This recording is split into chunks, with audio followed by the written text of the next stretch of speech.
What is up, guys? Another beautiful day and another chance to get some miles in, some great shoes. So this morning, I'm going to rip it in the Diadora Gara here. And the reason that I'm pulling for the shoe this morning is because we are going to go through my 5 favorite marathon racing shoes. And this is one of the shoes that I remember loving when I first tested it earlier this year. I had put way more than 20 miles on it at this point, but I did a 22-mile long run in it. I've done some workouts in it. But it's been a little bit of time since I ran in it. So want to reacquaint with this shoe. And it's a really competitive market out there. So I'm not even sure if this is going to crack the list. So that's why we're doing the run in it this morning. So that's the plan for today. 5 favorite marathon racing shoes. Let's get into it, baby.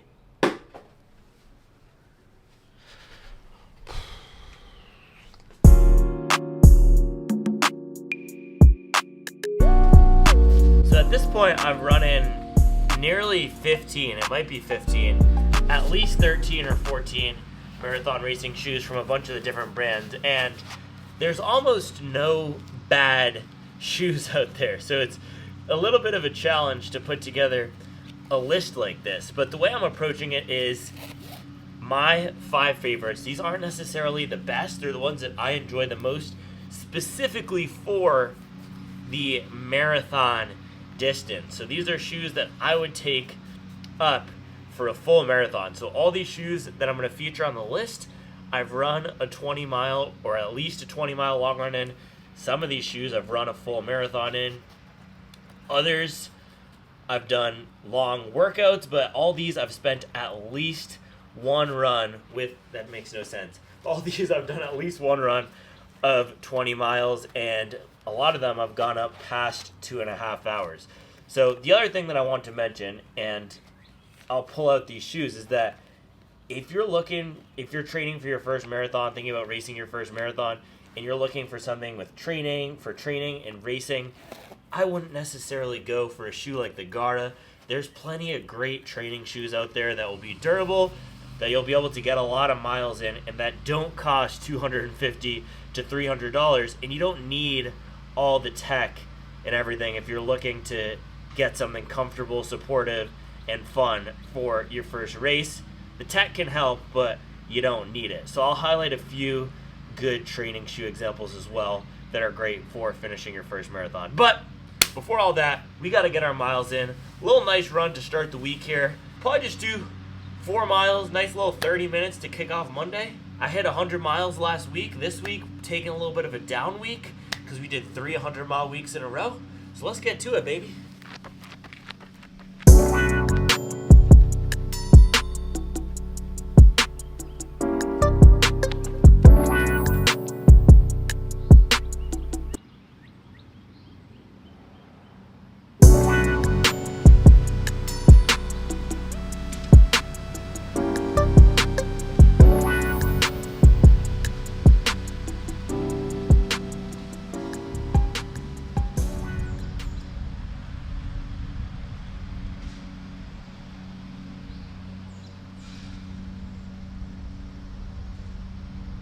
All right, guys, bang. We got 420, miles at a 6:35 pace, 27 minutes and 37 seconds. And the Diadora Gara here, bang. And every time I run in these shoes, I run faster than I'm anticipating and expecting. But like I said, it is a hyper competitive market segment out there, so I'm still not sure if this is going to make my top 5 list. But I now have to go do a meeting. Let me pop these off real quick, and then on the lunch break, we can pop back out here to the shoe market. Oh man, I'm getting mosquitoes all over me. And do the 5 favorites. And it is Monday, but the mowers are going. Usually Tuesday is when the mowers are going. But right now, it's Monday and they're going hard.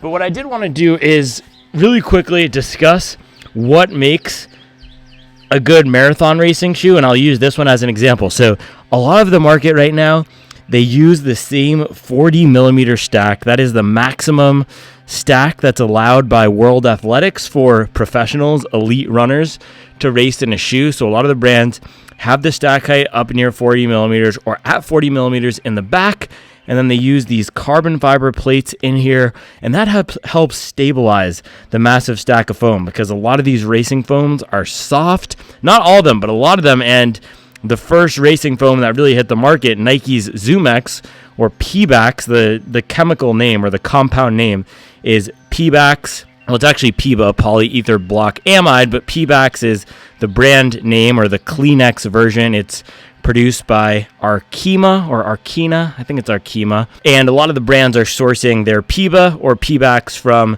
those guys. So this is the Anima PBX, and it is a little bit on the softer side, like Nike ZoomX. So a lot of these foams are softer. They do higher stacks.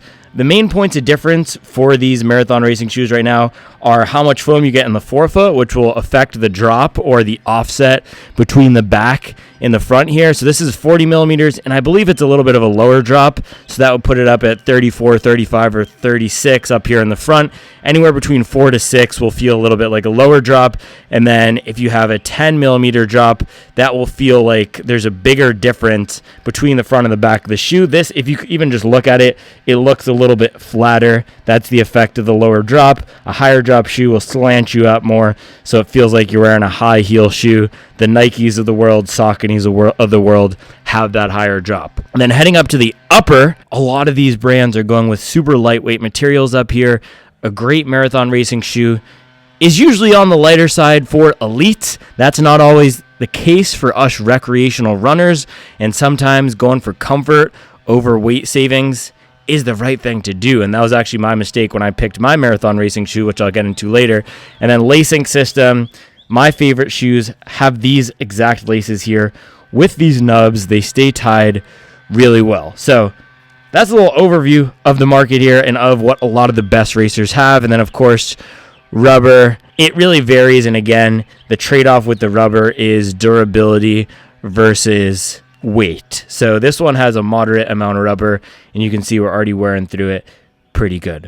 And then the last thing that I wanted to say is the way that all these elements work together. And the other thing that you'll notice that this shoe has is this rocker or this curved front profile, and that helps you get up onto your toes, and it assists your stride, makes it a little bit easier to run faster, because when you land, the ground contact time, or the amount of time that your foot spends on the ground, should be just a little bit lower, which helps your pace quicken by, they say these shoes can help anywhere from 2 to 4% for no matter what paces you're running.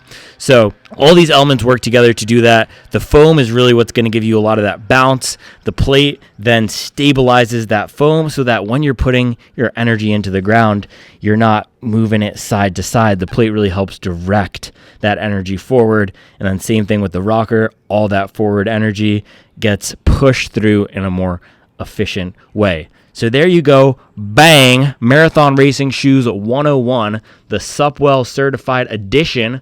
Put that on a TikTok, bro. Put that on an Instagram reel, bro. No, I don't do that yet. Charlie is begging me to do other channels, but we're just doing YouTube for now, and I got a meeting to do. I got a shower to take. Then we'll be back out here and hit our 5 favorite marathon racing shoes. Happy Monday or happy Tuesday by the time you're watching this, or Wednesday, Thursday, Friday, Saturday, Sunday, because the internet lives forever, and you can watch this on any day of the week. I will see you in a bit.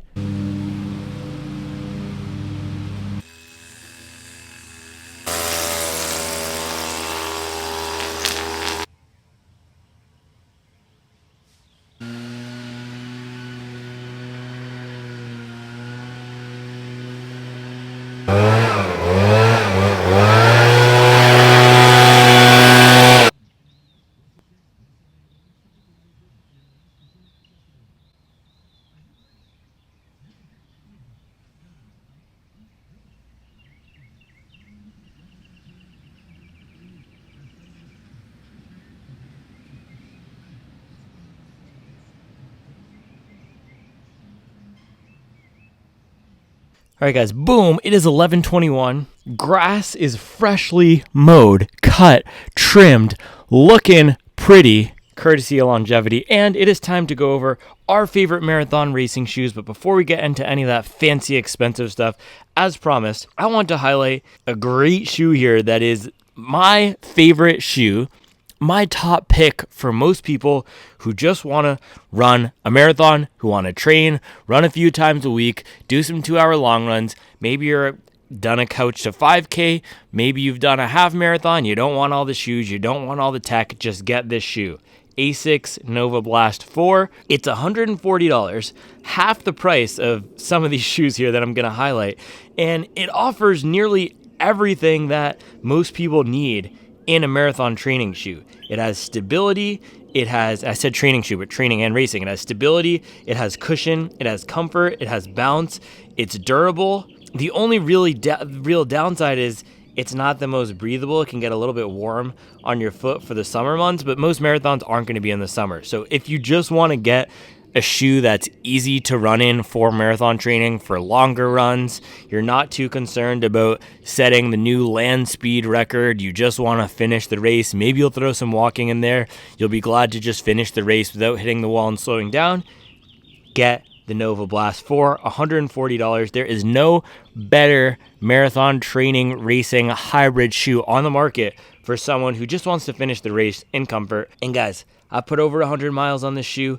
I've done a 3-hour long run in this shoe, 22 or 23 miles. This is a boom. Let me see. Supwell certified. And I gotta, hold on.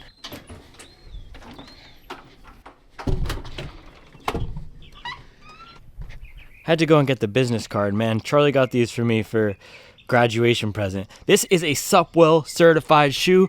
Bang. Put some respect on the Nova Blast 4. So yeah, this is my top pick for most people. It's not going into the 5 favorite marathon racers because I do want to highlight the ones with the plates and the tech and the foam. But if you just want to finish the race in comfort, man, please just get the Nova Blast 4. Thank me later. All right. Now, let's get into my favorite marathon racing shoes. And look at this. We got the QR codes and everything. Charlie's a beast. We official now, baby. All right, guys. So first shoe here. And we are going to go in order of not what are my top 5 favorites. This isn't my number 5 or number 1. But we're going to go in order of how many people I think these shoes will work for. So most utility to most niche, or most wide appeal, most mainstream. This guy here, this is like the Taylor Swift of running shoes. Then when we get to the last one, it's going to be like the West Side Gun of running shoes, okay? So this has the most appeal. This is the easiest to run in. It's fun, it's soft, it's bouncy. It's the Saucony Endorphin Pro 4, and it's Supwell certified because I ran a marathon in it during training for my last build. I ran a 2:55 just around the hood here, and it had everything that I needed to be comfortable and to run fast at the end of those 26 miles. I did a negative split, so I finished the race or finished that run faster than I started. So it has this nice soft bouncy foam in here. It's called Power Run PB. And remember that discussion about drop earlier? This is a little bit of a higher drop shoe, but it doesn't feel like it's putting you on your toes too much, and it runs a little bit more like a normal training shoe. So thinking about the Nova Blast 4, that's my top pick, that white and blue one we brought out.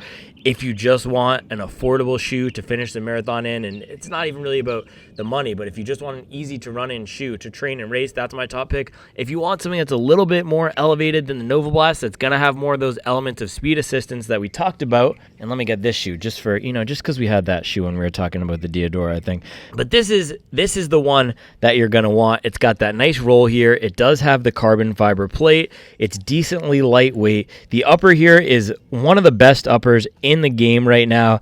It has a nice little stretchy tongue with these flat lay laces that don't dig into your feet. So this is one of the only shoes up here. It's actually not true, but it's one of the shoes up here that doesn't have those laces with the little nubs that the Nike Vaporfly popularized, but they still do stay tied, and it's a really comfortable fit. The only downside to this shoe is that if you need a lot of stability, so if you frequently get pain in your ankles or lower legs when you're running and you overpronate, so your ankles turn inward when you're running and you need some support for that, this might not be the best shoe. But if you've never experienced that pain, if you don't know what I'm talking about, you probably don't need a more stable shoe than this. This has been great for every run that I've done with it. It's great for me at a 6 flat pace. It's great at faster than that. It's great at an 8 flat pace, great at an 8:30 pace. So if you're finishing a 4-hour marathon or below, or even doing some walking in the marathon, this is a great shoe. Matter of fact, a few weeks ago, I saw a woman wearing this shoe to walk around at one of the places we go at the Ann Springs Close Greenway. So Saucony Endorphin Pro 4, super comfortable shoe. My top pick for most people for the marathon, and my favorite of these for just getting out there and finishing the race with a little bit of speed assistance. So next up here, we have the Adidas Adios Pro 4. I had to move. We had to do a little camera move here. But some of you may be surprised. Some of you may not be surprised to see this on the list. The reason it's going on the list is because I also ran a marathon in this shoe. Also during training, I ran, I think it was about a 2:59, but I stopped and paused my watch, so maybe 3:01. But I ran around a 3-hour marathon in this shoe, about a 6:50 something pace.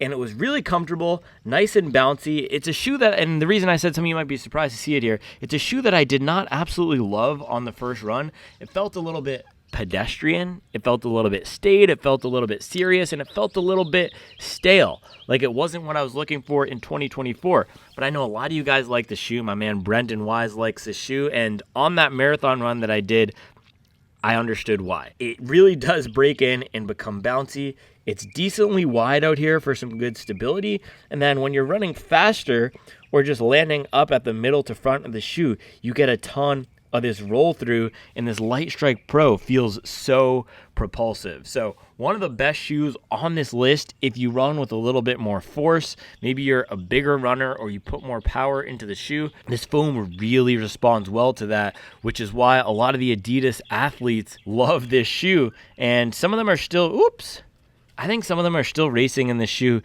even over the Evo Pro, which is the lighter weight version of this. I think it's a little bit of a different foam. So everything about the midsole is awesome. The one difference between this shoe and the other shoes here is that Adidas doesn't use carbon fiber plates. They don't have the full plate in here. They have these little rods.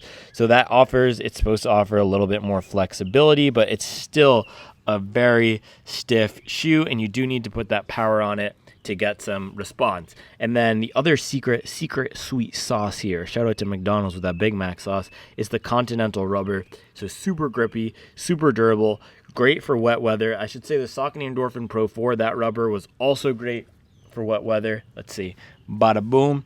Yeah, look at that. You got the little crosshatch pattern. This is also great for wet weather. It was actually raining when I did my little marathon time trial on this. This guy is going to be great for wet weather too. So that is the Adidas Adios Pro 3. This is the one that I would pick if you want something just a touch firmer, a touch more stable, and if you don't mind a little bit of finessing with the upper. That is the one downside of this shoe compared to all the other shoes here.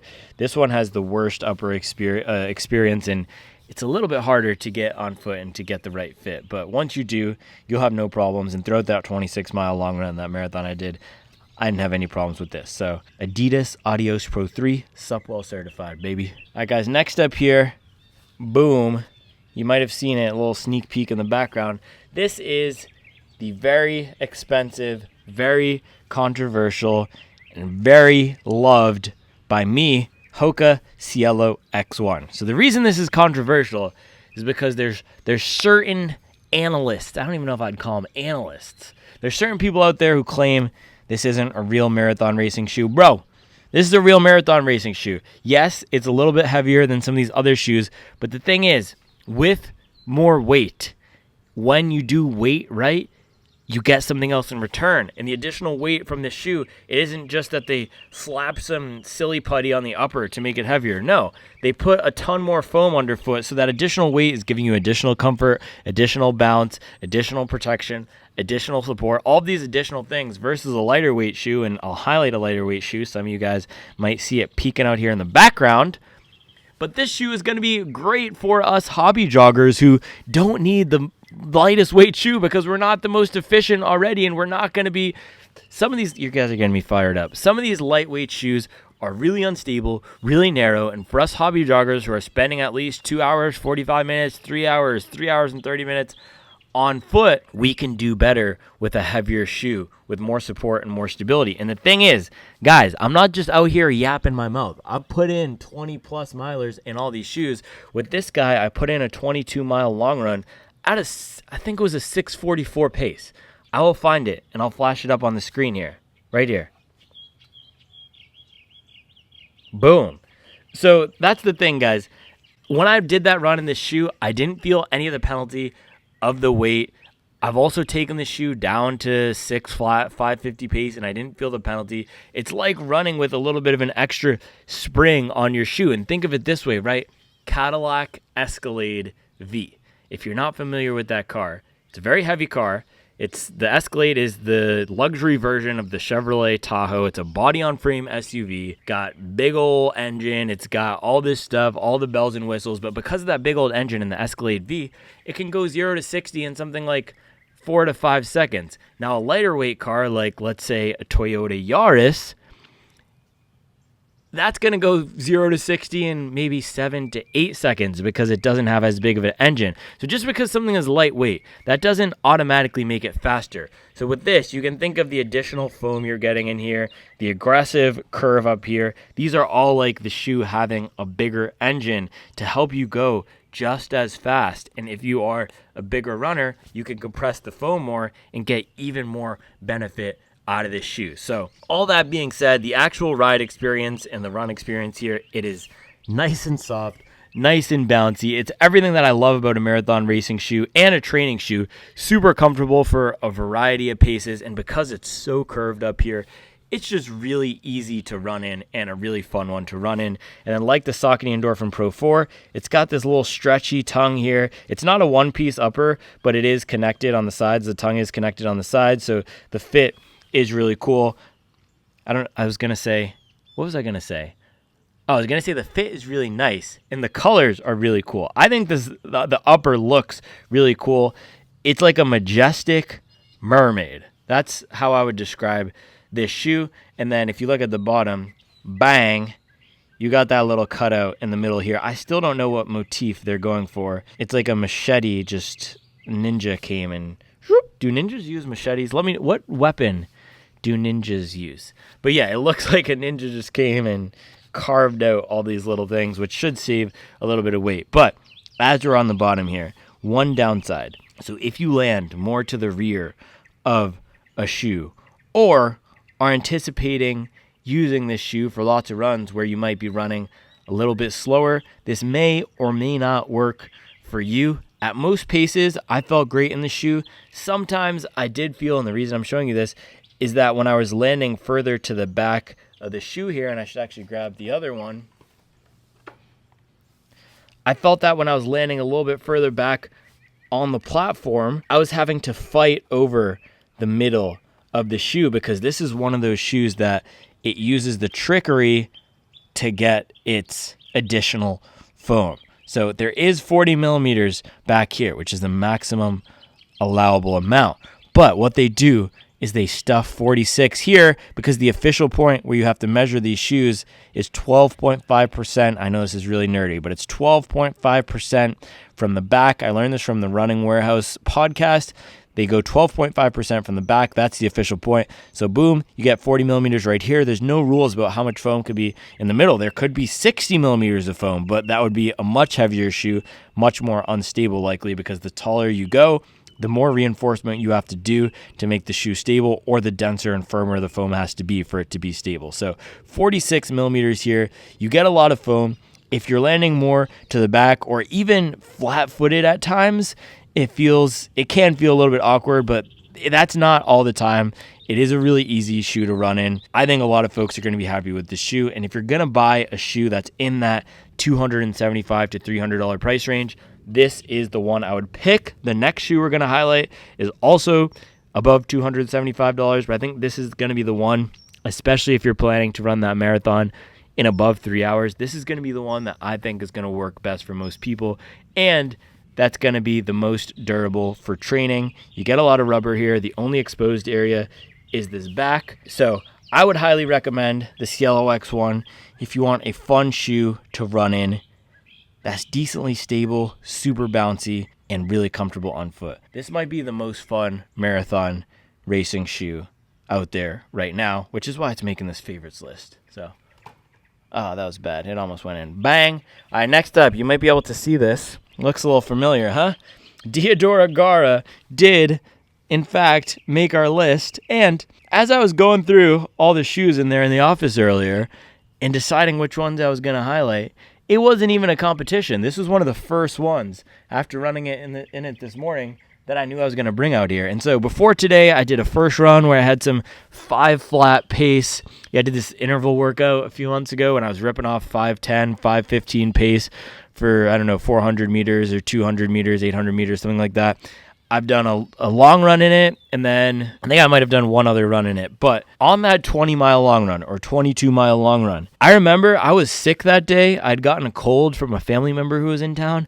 I was feeling absolutely horrible. You can go look up the video. If you go to my homepage, you go to the long run reviews, you can find it there. I think it's called I ran 22 miles in Diodora's race shoe. And I felt horrible, and I thought I was just going to go out there and jog, but I was ripping at 650 pace on my relaxed miles and then cruising at low sixes on the marathon pace sections. And I think at the end, probably around 630 for the marathon pace section. But point being, every time I've put on the shoe, I've run a lot faster than I anticipated, which is evidenced. You guys like that? You guys like that verb? Pull up with the big, unnecessarily complicated verbs, which is was evidenced.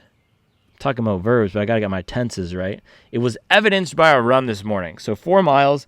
I didn't think I was going to go out there and be ripping, but I was ripping at a 6:30 pace. And that's because this is a shoe that just makes me want to rip. The thing is, though, unlike a lot of these other shoes that make me want to rip, and the 3 shoes that I highlighted before, yes, they are marathon racing shoes, but none of them goad. That's another good verb for you. None of them goad me into running super fast like this one does and like the next one that I highlight does. So this is where we're turning the corner a little bit into more aggressive territory, but it's still a very easy shoe to run in. It still feels stable. It still feels okay at slower paces for me, more than okay. And it still feels okay for landing at the back here or toward the middle. It's a really versatile shoe. And just look at this, though. Look at that curve up. This is what goads you into, or I'll just speak for myself. This is what goads me into running faster. Something they did with how the plate is shaped up in the front and how aggressively it angles up here. It might be the most aggressively angled shoe. Look at this. Even compared to the Adidas, it angles up a little bit, but something about this Gara, man. And I don't know if it's just how aggressive it is in the forefoot. It is really fun to run fast, and it just flings me along, and it feels like I get a 20-second per mile. It's probably not that aggressive, but it feels like I get a 20-second per mile efficiency benefit with this thing. So I have not run a full marathon in this yet. I would love to do that, and I don't have regrets. I think every experience is valuable, but I probably should have used this shoe for my last marathon. I didn't. Now, the thing about the foam that's also great is it's softer than something like the Adidas Light Strike Pro, but it's not as soft as the Nike Vaporfly. If you like the Nike Vaporfly, this is the shoe that I would recommend. This is a better version of the Nike Vaporfly. This is what the Vaporfly 4 should do. It has everything that I want in a shoe. Comfortable upper, enough support out in the back, enough support in the middle. It's not a super narrow platform, so even if you are a midfoot to forefoot striking runner, you still get a wider platform here, and it feels like a more stable, supportive platform than in the Vaporfly. And I don't care how fast I'm running, I can always benefit from a little bit of additional support, because that just means an additional stability. That just means all of our energy is going to be directed forward, and we're going to be losing less energy laterally or side to side when we have a more stable platform. So this combines all the elements of speed assistance with some of those things that I like in a training shoe, which is comfortable upper here, nice padding, comfortable foam underfoot. It's not harsh at all. You can mash down on this thing and it doesn't feel like you're sinking in. It also doesn't feel like it's pushing you too hard. It just gives the perfect bounce along. So this might be one of my favorite shoes right now. The Endorphin Pro 4 is the one that I recommend for most people, but there's a $75 difference. This is $300. It's almost like a better version of that Endorphin Pro 4, but I'm not as hype about it because the value proposition, given that it's $75 more, isn't as great. But still an awesome shoe. And if you want to spend $300 and run fast, and you want something that feels like you're running fast and you're going for that PR, but you still want a little bit of support, this is the one I would get. The one downside, the one thing I've heard, and you can see it a little bit here, we have probably, 40 miles on this shoe, maybe even less, and you can see we're getting some good wear on the foam in the back, and also the front is looking like it's taking a toll here. So I've heard from a few runners that the durability on this guy has been disappointing. So that's just something to keep in mind, and especially at $300 might be a little bit of a tough sell, but the performance here, man, the performance here is strong. So if you do want something for maybe a few key workouts during that build, and then that big marathon PR attempt, this is the one I would get, baby. This is that one for that big PR attempt. And then after that, I'm sure you'll get at least 200 miles out of it for long runs and whatever else. So, Diodora Gara, you are Supwell certified, baby. That was a horrible throw. All right, guys, last one here, and this is going to be a big surprise. Boom. The Asics Metaspeed Sky Paris. And the reason that I think a lot of people are going to be surprised with this one is because I ran my marathon in it, and after the race, I was not happy with my shoe choice, and I wasn't that happy with the shoe. However, I ran a full marathon in this, guys. I ran a marathon PR in this. I ran a 30-minute marathon PR in this. So any shoe that I used to run a 30-minute marathon PR and where I didn't have any major issues, that's going to have to be a Supwell certified shoe. And the other thing is, when I think about reviewing these shoes, and I've said this before, I have 3 criteria. First, how does it do versus what it is intending to do versus its intended purpose. This guy wants to be light, fast, and aggressive for racing the marathon. Second is, how does it do versus other options in the category? So versus other shoes who are setting out to be light, fast, and aggressive marathon racers, which none of the ones I've really highlighted here previously are trying to do that. Maybe the Gara, but the other ones have a little bit more bulk. They're designed for durability. They're designed for accessibility and approachability. But how does this do versus Rocket X2, versus Nike Vaporfly, versus Alphafly? Some of these shoes which are the elite shoes designed for the versus Saucony Endorphin Elite, the shoes that are designed for going sub 230, that are designed for going sub 210, that are designed for setting out world records. How does this shoe do versus those shoes? And then last, how is this shoe versus everything else in the market? So the reason I've been harsh on this shoe and not as hyped up on this shoe is because this channel and what I'm doing is for hobby joggers. I am a hobby jogger. I'm not intending to set a world record. I'm intending to improve my personal best. But that third point there, right? How does this do versus everything else on the market? For me, other categories of shoes and other types of shoes that aren't trying to be light, fast, and aggressive marathon racing shoes are going to be better for me at this stage of my running journey for the full marathon. So, run performance of this guy, it is light, it is fast, it does everything that it's intending to do. I just don't recommend this category of shoes, light, fast, and aggressive marathon racing shoes, for most runners who are going to be running a full marathon, which is why we popped up with, can you see that? We popped up with I gotta bring it back. Yeah, we popped up with this guy first in the video. It's not designed for racing marathons, but it's going to be a better option for most people for racing marathons. And if I were running a marathon and not trying to set a PR, I would probably take this, quite honestly. If I'm going to run a 3:15 marathon, I would take something like this. I would take this shoe over the Sky Paris.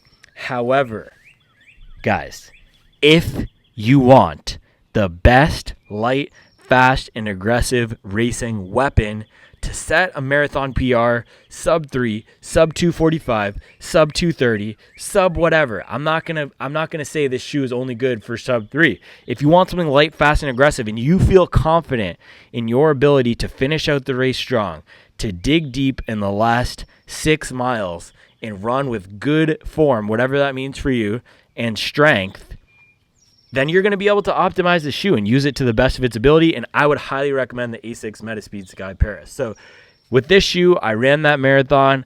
I did a comparison run versus the Edge. I preferred this because it feels more aggressive, and as I was saying, guys, we want light, fast, and aggressive in this category. That's what it's intending to do. So I want to pick the one that feels a little bit more aggressive. And then I also did a first run in this guy where I set my 5K and 10K PR just during training. So if I'm doing that with a shoe, it's fast, it's aggressive, and it's exactly what I want. So in terms of the ride experience here, FF Turbo Plus foam, it's a little bit denser than what you might expect from a Nike Zoom X or even that Diodora Gara foam. And at certain paces, at slower paces for me, it felt a little bit firmer. I think that also might be because the plate is a little bit closer up to the foot. So not the most comfort-oriented shoe for slower paces. But then when running fast, the shoe just completely disappeared, especially when I was popping off the front here at that 10K and 5K pace, which is why, man, if you're going to be running, and for me, those paces are in the fives. So if you're going to be running that sub 240 marathon, I think this is an absolute banger of a shoe. And again, not about pace, but if you're going to be running with good form, with strength, fast, and you want that aggressive shoe, and you think you can maintain that throughout the race, this is the one I would suggest. I love the way this foam feels. It's not doing anything that's too different from the Vaporfly or from any of these other shoes, but it just works well. The geometry in here is simple. They've just put all the elements together in a way that makes a lot of sense and in a way that makes the shoe feel faster than anything else out there. And another way they've done that, and another way they saved weight, is by making this a really narrow platform. So this is the Achilles heel of the shoe. Take a look at this versus this other ASICS shoe I have here. So Nova Blast 4 is on the top, and then the Metaspeed Sky Paris is on the bottom. Look how much wider, and we might have to do this from the back here. Look how much wider the Nova Blast is than the Sky Paris. Guys, both of these are the same size. US men's 10.5. This thing looks like Cinderella's slipper, and this thing looks like it's in the National Basketball Hall of Fame in Springfield, Massachusetts, as the shoe Shaq used to dunk and break the backboard, right? These look like two completely different shoes for different use cases because they are. This one is the shoe that is going to be more comfortable, more supportive, better for spending time on feet. This is the shoe that's going to be better for ripping off fast-paced. It's not designed for stability. It's not designed for comfort. So if you want either of those two things, if you want a shoe to feel supportive, if you want a shoe to feel comfortable, don't get the Sky Paris. But, I'm sorry. I always say we got to treat our shoes nicely. I'm sorry. But if you want the best of the best when it comes to speed, that's what this thing is designed for, and that's why I'm putting it on my list. It is my favorite of the marathon racing shoes for that fast, aggressive feel, and that's exactly why I chose it to run my marathon PR, because I wanted something fast and aggressive, and it delivered on that promise. It felt fast and it felt aggressive. I just realized I didn't want something that fast and that aggressive. I want something maybe dialed back a little bit, which is what the Gara does. And again, if we look at this Gara here, guys, you can see it's got a little bit more foam underfoot. It just feels softer. From the back here, you get a little bit of a wider platform. You get a little bit more of a built-up upper. So everything about this shoe makes it a little bit better for me, and I think a little bit better for most people out there for whom comfort is a consideration. So there you have it, guys. Those are all of my picks. Let's do just a little bit of a final rundown here. So Nova Blast 4, this is the one I would choose. If you just want to finish the race, you might do some walking. You also want something that's good for training. Saucony Endorphin Pro 4, similar, but at $225, a little bit more expensive. You also do get all that race day tech in there. So you get the race day foam that's bouncy.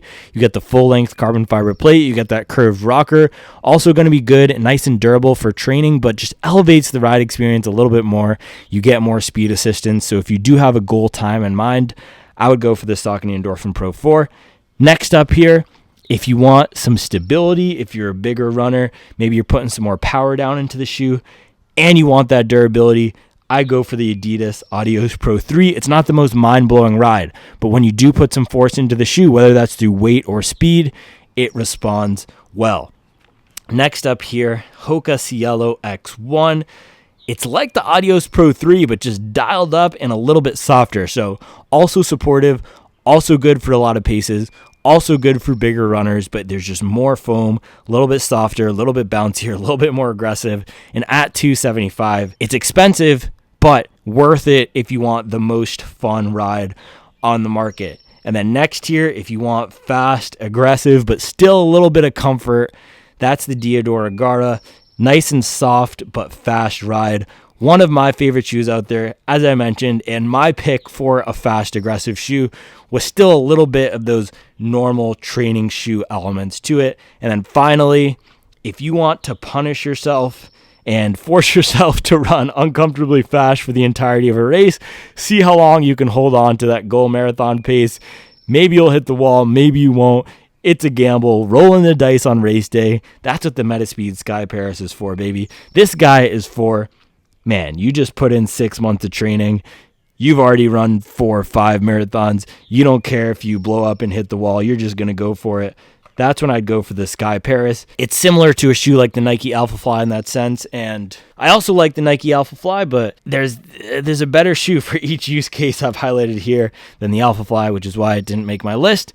Same thing with the Vaporfly. This is a better version of the Vaporfly. So there you have it, guys. These are all of the Supwell certified shoes on the market right now. Go check out the website. Go to the Shoe Matcher tool if you want to find your shoe, or just buy one of these ones that I've highlighted here. I'll put my links in the description below. My links to Running Warehouse. Using those will help support the channel. As always, guys, I really appreciate you watching, and I'll be back tomorrow with another video, baby. Up your best. One more thing, guys. Dude, Charlie made bagels. Look at that. Rosemary sea salt. Fire. That's absolutely insane. And she said there's cinnamon sugar ones in there, so. And what is this? Just nice bread? Sandwich bread. Fire, dude. Supple kitchen, baby. All right, guys, one more thing. Bang. Look at that cinnamon sugar bagel there. That is amazing. Dude, Charles has taken Supwell Kitchen to the next level. She got me the business cards for Supwell, man. I don't know what's coming soon, but I can feel something brewing. Just stay tuned, man. Summer 2024, we're doing big things. We're doing big things. She's doing big things. Look at this. Hold on. Got to do a taste test. I'm just hyped up right now. Homemade bagels, man. That is next level. Look at this.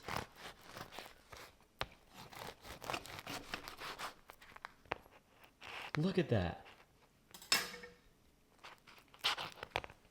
All right, a little Oatly cream cheese action. Just a little quick here.